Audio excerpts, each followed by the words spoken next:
The veil slipped before the vows were finished. Not because the wind caught it, not because a pin came loose, but because a woman in pearl gloves reached up with cold, deliberate hands and tore it straight from the bride's head. The lace snagged in her curls. The jeweled comb ripped free. 3 silver pins scraped across her scalp and dropped onto the marble aisle with tiny metallic clicks that somehow sounded louder than the organ. The bride flinched, but she didn't scream. She just stood there in stunned silence while the groom's mother turned, walked down the aisle as if she were correcting a decorating mistake, and placed that same veil softly over the head of another woman seated in the front row. The church went still. The pianist froze. The minister lowered his eyes for 1 second, then lifted them and said nothing. The groom didn't move. Not one guest rose. Not one person objected. And the woman they had stripped at the altar stood there bareheaded, shaking, humiliated in front of everyone, while the people who had just shattered her dignity looked relieved, as though some necessary correction had finally been made.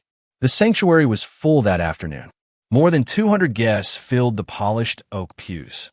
Ivory ribbons were tied at the ends with neat loops that had taken 3 bridesmaids 2 hours to finish that morning. The stained glass windows spilled amber and blue across the stone floor, painting the room in soft color like heaven itself had approved the day. White lilies framed the altar. Candles flickered low and steady. The church smelled like roses, wax, old wood, and expensive perfume.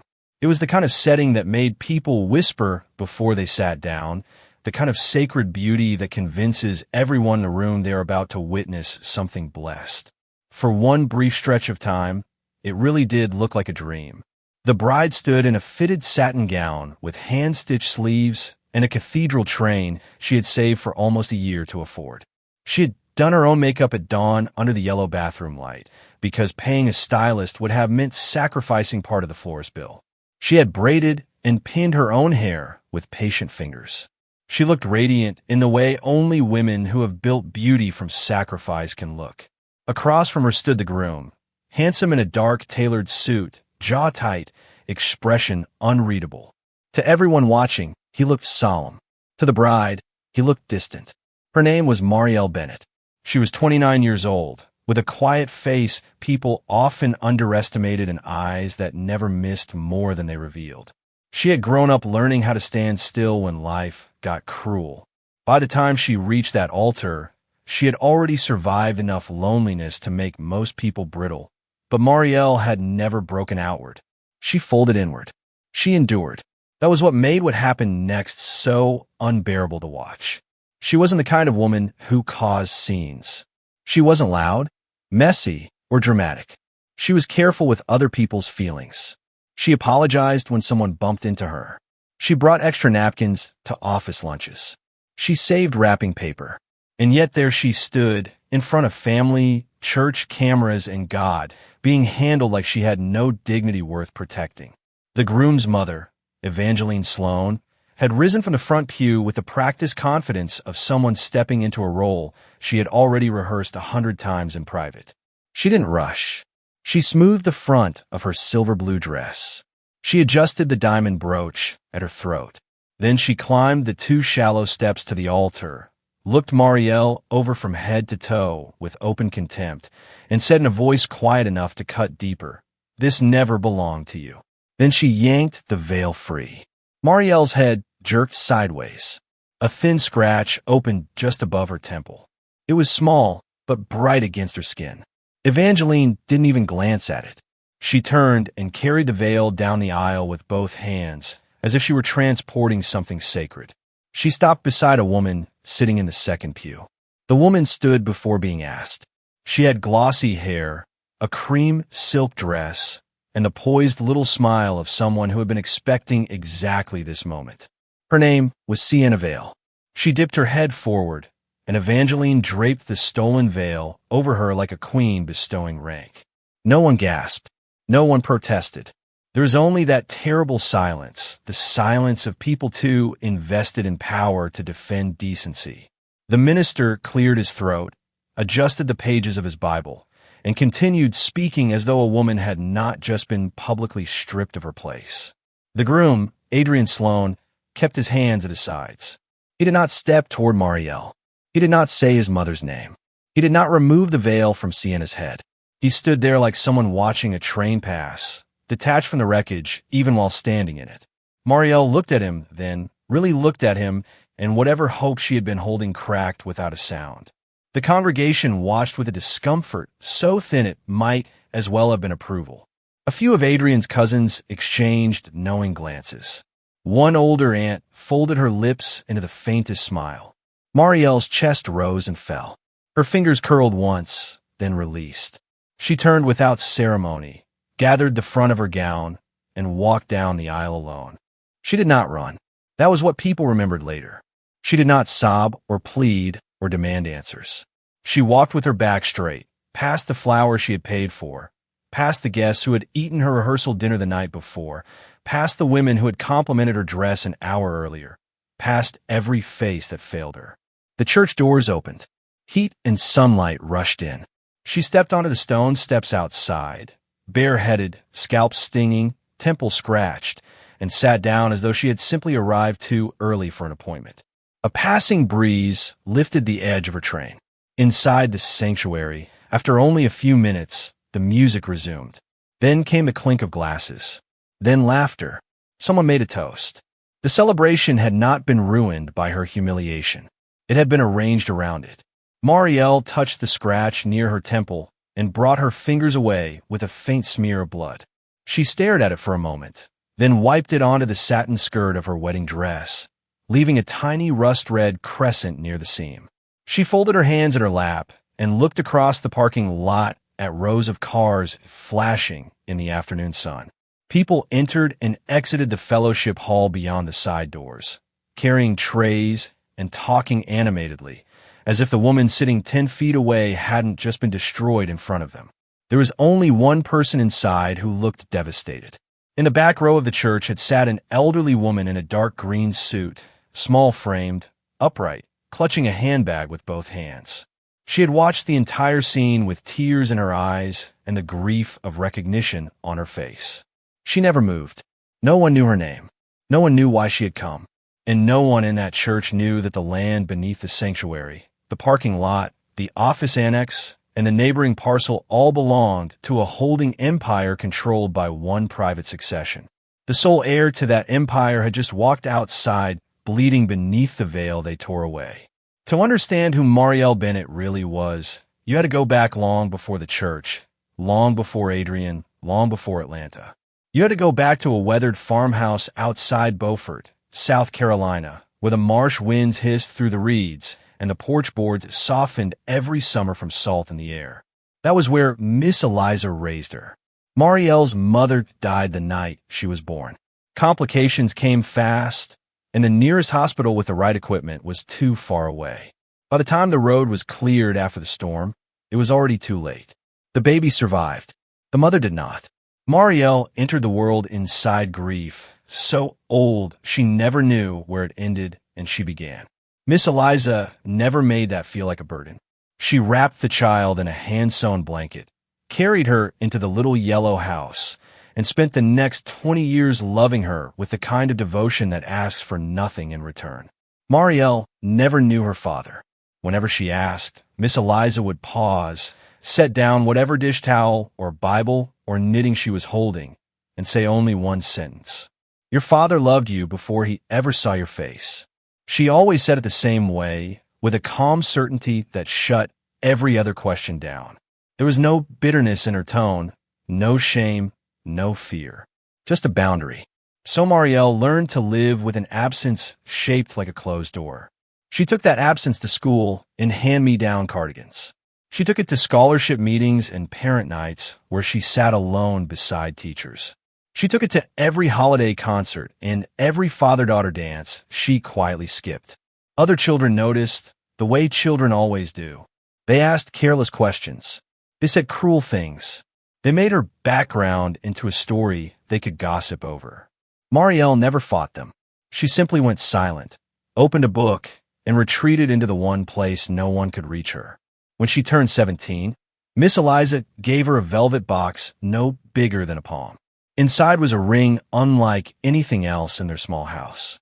It was old, heavy, made of gold so soft it looked almost warm. Set into it was a deep green stone bordered by tiny diamonds, worn smooth in places by age. Inside the band was engraved a crest Marielle didn't recognize. She looked up in confusion, but Miss Eliza only closed Marielle's fingers over the ring and said, "One day this will answer questions better than I can."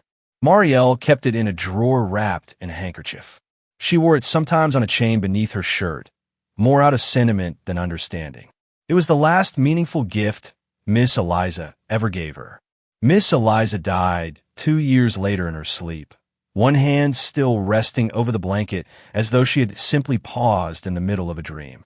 She left Marielle the house, a stack of recipe cards held together with a rubber band, a Bible worn soft at the edges, and a sealed envelope tucked inside a metal tin above the pantry. On the front was the name of a law firm embossed in navy lettering. Harrow, Pike and Wren, Charleston. Marielle found it the night after the funeral. The house was too quiet. Every chair looked occupied by memory. She sat at the kitchen table with the envelope in front of her and her thumb beneath the flap. She nearly opened it, but grief made even curiosity feel heavy. Another truth, another revelation, another unknown thing waiting inside paper felt like more than she could survive that night. So she slid the envelope back into the tin, closed the cabinet door, and left for Atlanta 3 weeks later with a suitcase, a scholarship award, and a ring she did not understand. Atlanta was louder than anything Marielle had known. She worked at a bakery before sunrise, attended classes during the day, and spent evenings filing invoices at a logistics company to cover rent. She earned a degree in accounting because it promised stability, not passion. She learned how to stretch one paycheck across 2 weeks. She learned which grocery stores mark produce down after 9. She learned that loneliness in a city feels different than loneliness in the country. In the country, loneliness is quiet and wide. In a city, it stands shoulder to shoulder with millions of people and still leaves you untouched. Marielle built a life from routine. She paid her bills. She kept her circle small. She never opened the envelope. She never told anyone about the ring. She met Adrian Sloan at a gallery fundraiser. She only attended because her supervisor had a last-minute conflict and gave her the ticket. Adrian walked into every room as if someone had turned the light up a little just for him. He was polished, broad-shouldered, funny when he wanted to be, and carried the relaxed arrogance of a man who had always been welcomed wherever he went. His family operated luxury auto dealerships, commercial partnerships, and several charitable boards across Atlanta. They weren't old Southern money, but they were visible money, the kind people wrote about in local magazines with glossy covers and smiling photos. Adrian noticed Marielle because she did not orbit him the way others did. She was standing near the back, studying a painting no one else seemed interested in. And when he approached with a rehearsed line about art being more interesting than the people at the event, she answered, "Then why are you talking to me instead of looking at the painting?" He laughed. That laugh became a beginning. He pursued her with persistence that felt flattering to someone who had always been overlooked. Flowers arrived at her office. He sent coffee to her desk on long Fridays. He remembered details she had only mentioned once: her favorite tea, the bakery she loved, the fact that she hated driving in heavy rain. He took her to restaurants where the napkins were cloth and the menus had no prices printed beside the specials. He opened doors, called when he said he would, and looked at her like stillness itself fascinated him.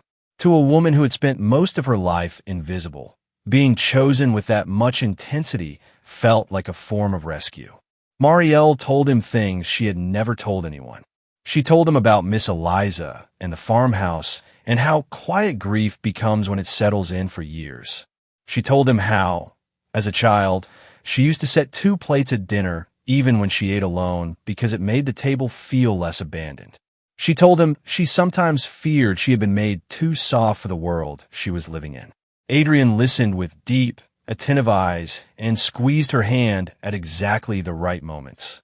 What Marielle did not know was that he collected her tenderness the way some people collect leverage. They dated for almost 3 years. He proposed on a rooftop terrace lit with strings of white bulbs and a violinist playing under the skyline. The ring he offered her was elegant and expensive, more expensive than anything Marielle had ever touched with confidence. She cried when she said yes. He kissed her forehead. The photographer stepped from behind a hedge. Somewhere below them, the city glittered like spilled diamonds. When Adrian's mother, Evangeline, first heard the news, she smiled tightly and said all the correct things. But later that night, after the engagement dinner, she told one of her closest friends she is manageable. That matters more than pedigree. Marielle never heard those words. If she had, perhaps the next year would have looked different. The wedding planning was mostly handled by Evangeline. She framed this as generosity. Marielle, working full-time and still watching every dollar, was grateful at first. Evangeline chose the church, the flowers, the choir, the reception menu, even the guest list. When Marielle tried to suggest simpler options, Evangeline laughed and said, "Darling, the Sloans do not do simple." Adrian rarely pushed back. He seemed content to let his mother direct the spectacle. At the time, Marielle mistook that passivity for trust. She did not yet understand how often cruelty hides inside silence. She noticed, of course, that Evangeline was never warm. She noticed the sharpened compliments. The way the older woman would say, "You were elegance surprisingly well," or "No one would guess where you came from." But Marielle had spent a lifetime enduring discomfort without naming it. She kept smoothing the edges, telling herself families were complicated, weddings were stressful, and love required patience. After the altar, she went back to the apartment she had shared with Adrian for 9 months and sat at the edge of the bed in her wedding gown, still waiting for reality to reveal itself as a misunderstanding. She waited for him to burst through the door and say his mother had lost her mind. She waited for apology, explanation, remorse, anything human. He did not come that night. He did not come the next morning. He did not text. He did not call. Nearly 48 hours later, the apartment door opened and Adrian stepped inside, carrying a garment bag and a weekender. Marielle stood up, so quickly the hem of her dress caught beneath her heel. Adrian did not look ashamed. He looked inconvenienced. He told her Sienna was pregnant. For months. He said it flatly, like a detail in a legal report. He told her Sienna had been in his life for well over a year. He told her his mother had decided the family needed to correct the course before the marriage became legally binding. He admitted, in the same cold tone, that the wedding humiliation had been planned. The minister had known enough not to intervene. The front row seating had been arranged. The veil was not spontaneous. It was choreography. Adrian explained all of this with a detachment so chilling that Marielle felt herself leaving her own body just to endure hearing him. Finally, he added that the lease was under his name and she should find somewhere else to stay before the end of the month. She asked only one question. "Did you ever love me?" Adrian shifted the strap of the bag on his shoulder and said, "I loved the peace of being with you." "That isn't the same thing." Then he left again, and this time she knew he would not come back. In the days that followed, truth arrived in fragments, each one more humiliating than the last. A co-worker's cousin had seen Adrian and Sienna together months earlier. A bridesmaid admitted she had heard whispers but didn't want to ruin the wedding. One of Adrian's own relatives, after too much champagne and a fit of conscience, revealed that Evangeline had always described Marielle as temporary. A suitable woman for photographs, foundation events, and church appearances. Quiet, polite, family-less, easy to control. Sienna, by contrast, was messy but familiar. She had history with Adrian, chemistry, and now a child. When the pregnancy could no longer be hidden, Evangeline changed the plan. Marielle, the stand-in, became disposable. The church spectacle wasn't a breakdown. It was a message. Public, theatrical, irreversible. Marielle packed one suitcase and moved into a roadside inn just beyond the city limits, the kind of place where the vending machine hummed all night and the shower knobs turned with a metallic groan. She hung her wedding dress in the closet because she could not bear to fold it. The blood mark on the skirt had darkened into a tiny stain. Every time she caught sight of it, her throat tightened. She stopped cooking. She stopped answering messages. She missed work until her manager's concern turned formal. She spent hours sitting on the edge of the bed staring at the opposite wall, not crying because even grief seemed too active for what she felt. Emptiness had a weight all its own. What haunted her most was not simply betrayal, but arithmetic. If Adrian had been with Sienna for over a year, then every memory of their engagement carried shadow. Every promise had a second audience. Every affectionate gesture had been contaminated at the source. One night, unable to sleep, Marielle sat up in the dark and thought about Miss Eliza. Not in some grand, cinematic way, just a small memory. The way she used to fold dish towels into perfect rectangles. The way she would hum without realizing it. The way she once said the ring would answer questions when the time came.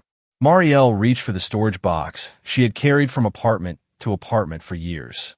Inside, beneath old documents and a winter scarf, lay the unopened envelope from Harrow, Pike and Wren. Her fingers trembled as she tore it open. The letter inside was dated more than a decade earlier. It was formal, concise, and addressed to her full name. It stated that she was the sole living heir of one Gideon Veilhart, and that the firm had been instructed to contact her regarding the administration of protected family assets held in trust pending identity confirmation and personal appearance.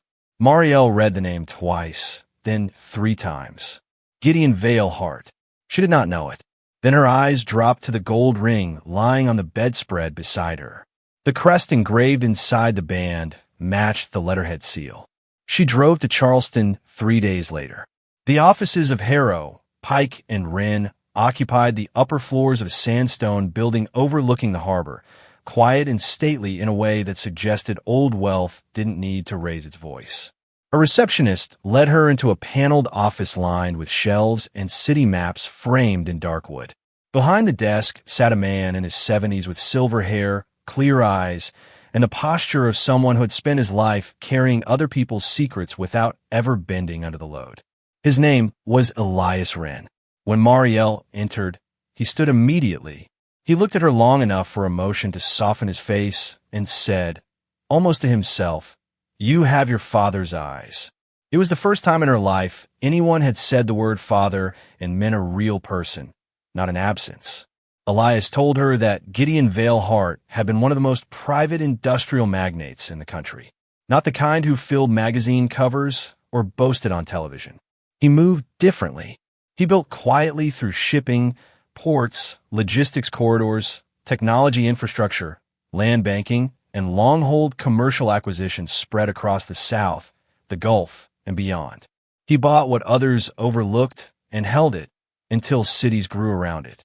He controlled networks, terminals, distribution chains, industrial real estate, digital infrastructure, freight contracts, and private equity positions so layered through holding companies that most people interacting with his empire had never heard his name.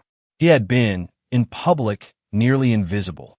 In private numbers, he had been unimaginably wealthy. Not millionaire wealthy. Not billionaire wealthy. The value of the networked holdings, equity control, and inherited market dominance placed the Hart estate in a category, so rare people preferred not to say it out loud. Trillion-level wealth, structured across entities, trusts, and intergenerational protections. Marielle listened in total stillness. Her mind rejected the scale at first. It seemed absurd, unreal, like hearing that the moon belonged to your family. Elias kept speaking. Gideon had met Marielle's mother while traveling through South Carolina on a legal and land matter. Their relationship had been quiet but serious. When he learned she was pregnant, he began restructuring everything. He wanted the child protected from opportunists, hostile relatives, and the vicious attention that followed concentrated wealth. Before Marielle was born, he placed the primary legacy chain into a dormant succession trust accessible only through identity confirmation when the child reached adulthood. Then Marielle's mother died in childbirth. Gideon, already a target of rivals and extended family challenges, feared public exposure would endanger the baby. He turned to Miss Eliza, a woman his own mother had trusted more than anyone else. He funded Marielle's private welfare through anonymous channels, left the ring, left the legal route and withdrew her from the visible line of inheritance until she could stand on her own. Gideon died of a sudden cardiac event when Marielle was 7. Because of Miss Eliza's wishes and the strength of the original legal protections, Elias waited. Then Elias opened a second file and slid several photographs across the desk. Ports, towers, freight depots, glass office parks, downtown blocks, rural land parcels marked for development, historic properties under restoration, data centers, hotels. These, he said, are only a fraction. Marielle stared at the images, unable to reconcile them with the cramped motel room she had slept in 2 nights earlier. Elias explained that her inheritance wasn't a vault of money sitting idly somewhere. It was living control. It meant authority over land, boards, lease structures, investment strategies, foundations, and holdings across states and sectors. Then he said the sentence that altered the temperature in the room.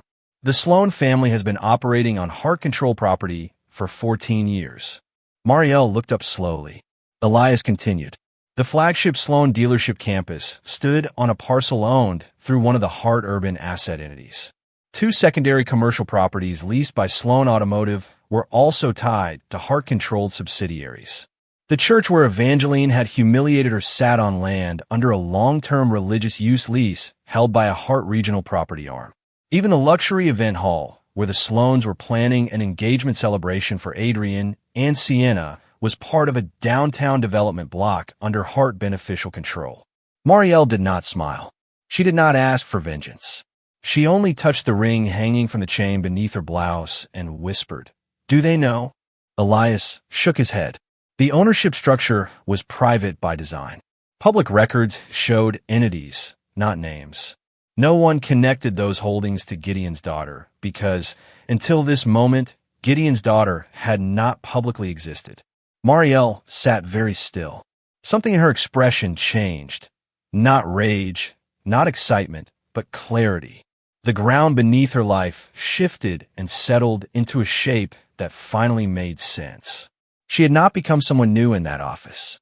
She had discovered who she had always been. The Sloan's engagement gala was scheduled for 10 days later in a downtown ballroom overflowing with orchids, mirrored trays, champagne towers, and expensive self-congratulation. Evangeline spared nothing. The room glittered with crystal light. A string ensemble played near the rear windows. Gold-placed cards marked every table. Sienna wore a fitted ivory gown too close to bridal for coincidence. Adrian stood beside her in a navy tuxedo, one hand resting over hers for the benefit of cameras. Evangeline moved through the room, radiant with triumph, accepting compliments as though she had personally authored destiny. When she stepped onto the small stage to speak, the room quieted. She thanked God for correction. She spoke about how divine wisdom sometimes redirects families toward their true blessings. She placed her hand over Sienna's and called her the daughter Grace intended. The room applauded. Then the ballroom doors opened. Marielle entered alone in a black dress, so simple it seemed almost austere against the excess around her. No diamonds, no entourage, no dramatic styling, just a clean silhouette, her hair drawn back, her face bare except for calm. The gold ring hung on a chain at her throat. She did not stride in like a conqueror. She walked with quiet purpose, which was somehow far more unsettling. The ensemble faltered into silence. Conversations thinned and broke apart. Heads turned one by one until the entire room seemed to tilt toward her. Someone near the bar whispered, "That's her." Another voice, sharper with memory, said, "From the church." Adrian's expression changed first. Not anger, recognition, the kind that arrives a split second before dread. Evangeline's smile hardened. Sienna's eyes narrowed. Marielle stopped in the center of the room. She did not climb the stage. She did not ask for a microphone. She simply stood where everyone could see her. A moment later, Elias Wren entered behind her carrying a slim leather folio. He joined her at the nearest table and laid out several documents with surgical calm. Evangeline recovered enough to laugh lightly and say, loud enough for the room, "I'm sorry, dear, this is a private family event." Marielle turned toward her and answered in an even voice, It is on private family property. The room went dead still. She let the words settle before continuing. My name is Marielle Hart. I am the sole heir of Gideon Vale Hart. No one moved. Even the waitstaff froze. The land beneath this hall, the church where you humiliated me, and 3 Sloan commercial sites, currently under lease, are controlled through Hart succession entities now under my authority. Elias opened the folio. Trust certifications, control affidavits, property maps, lease abstracts. Evangeline's hand tightened around her champagne stem, so sharply Marielle thought it might shatter. Adrian's face lost color. Sienna looked not at Marielle, but at Adrian, calculating at the speed of self-preservation. Murmurs rippled through the room, then died as people leaned closer to hear the silence. Marielle did not gloat. That was what made it devastating. She didn't need to. Truth, when placed in the center of a room full of pretense, does its own work. All current agreements involving Sloan-controlled sites are under formal review, she said. Your counsel will be contacted. Then she inclined her head once, more courtesy than they deserved, turned, and walked back through the parted crowd. No raised voice, no scene, no revenge speech. Only fact, only standing, only leaving on her own terms. The unraveling began before the dessert service ended. Calls were made from the ballroom itself. Adrian's father left the room twice with his attorney. Evangeline sat rigid at the head table, one hand pressed against the tablecloth as if steadying herself against invisible motion. Sienna spent the rest of the night on her phone. Within days, Hart legal offices transmitted revised lease proposals at current market rates, corrected for years of unusually favorable terms that Gideon had once granted because he disliked squeezing regional tenants. The updated numbers were not punitive. They were simply real, and reality was enough to break the Sloans. The dealership group had expanded too aggressively, assuming legacy relationships would always cushion them. Without below-market occupancy, the margins collapsed. Adrian's father called emergency meetings. They sold vehicles below value to generate cash flow. They approached lenders. They blamed accountants. They blamed market conditions. Eventually, they blamed each other. Adrian blamed Evangeline for turning a manageable personal betrayal into a public spectacle that now carried business consequences. Evangeline blamed Adrian for his recklessness, his affair, his weakness, his failure to contain Marielle before she became a problem. The arguments echoed through their large house until staff began leaving rooms when voices rose. Sienna saw the collapse for what it was, diminishing returns. She had not attached herself to Adrian out of devotion. She had attached herself to momentum. Once that momentum reversed, so did she. She moved into Adrian's condo for a brief period, took pictures that suggested permanence, accepted gifts, posted carefully cropped glimpses of luxury, and then, once the legal pressures deepened and the engagement story lost its shine, she began withdrawing in increments. Missed dinners, unanswered calls, a weekend at her sister's that became a month. The pregnancy remained real. Her loyalty did not. One day, Adrian came home to find several drawers empty and a note on the kitchen island that read, "I need stability for the baby." He read it 3 times before understanding that the word stability did not include him. Evangeline's fall was more public because her power had always depended on witnesses. The church lease reached term and was not renewed.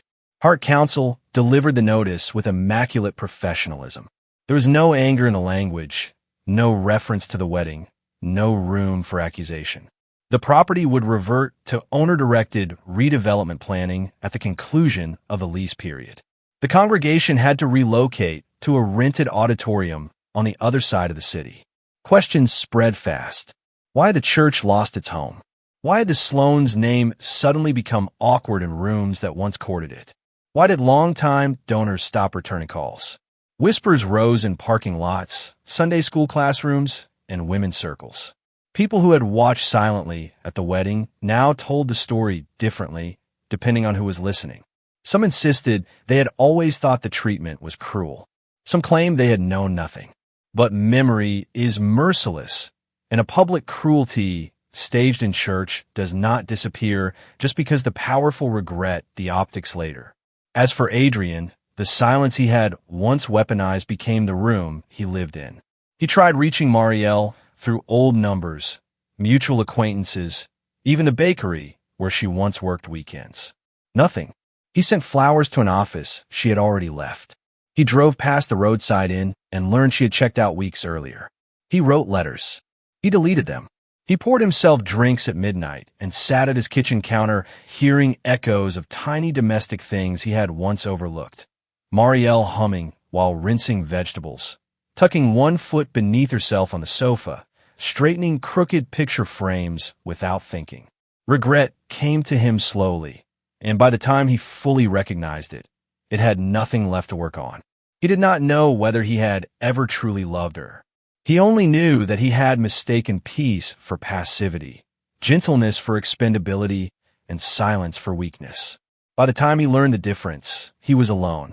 Marielle did not spend her new life in spectacle. That surprised many of the advisors who expected either grand revenge or luxurious transformation. Instead, she moved first to Beaufort for a while, back to Miss Eliza's house, which she restored carefully rather than replacing. She reinforced the porch but kept its shape. She repaired the shutters, replanted the garden, refinished the kitchen table instead of buying a new one. She spent long mornings with Elias and the trust teams, learning the architecture of what had been left to her. She studied reports. She asked questions about labor, community impact, debt structures, land stewardship, scholarship vehicles, and philanthropic inefficiencies. People expected an heiress to arrive dazzled by private jets and headlines. What they found instead was a woman raised by scarcity who wanted to know exactly what every decision would cost other people. She did not relocate to a penthouse. She did not sell her story. She did not grant interviews. She kept the Hart name largely out of public circulation and managed the empire through the same privacy structures her father had used, though with reforms. She expanded worker housing initiatives tied to port and logistics communities. She created a scholarship network for girls aging out of foster care or growing up without stable family support. She funded grief counseling in rural hospitals for mothers and newborn care programs in under-resourced counties because she never forgot how her own life began. In Beaufort, she established a community learning center named after her mother. Not after Gideon. Not after herself. After the woman whose face she had never seen, but whose loss had shaped everything. Months passed, then a year. The pain of the wedding no longer lived in the front room of her mind. It moved further back, behind doors she no longer opened except when necessary. Sometimes, late in the evening, she would sit on the porch with a glass of iced tea and the marsh wind moving through the reeds, and touch the ring at her throat. She no longer needed it to answer questions. She knew who she was now, not because of the money, not because of the holdings, but because the truth had rearranged the story she had been told about herself. She had spent most of her life believing she came from nowhere, belonged to no one, mattered only in proportion to how useful she was to others. That lie had almost destroyed her. The inheritance corrected more than her finances. It restored scale. It gave her history. It gave her the right proportions of her own life. One autumn afternoon, a letter arrived addressed in Adrian's handwriting. She recognized it immediately. It sat on the kitchen counter for nearly an hour while she watered herbs by the window. Then she picked it up, felt the thickness of several folded pages inside, and carried it to the bedroom Miss Eliza used to sleep in. She opened a nightstand drawer, placed the envelope inside without breaking the seal, and closed the drawer.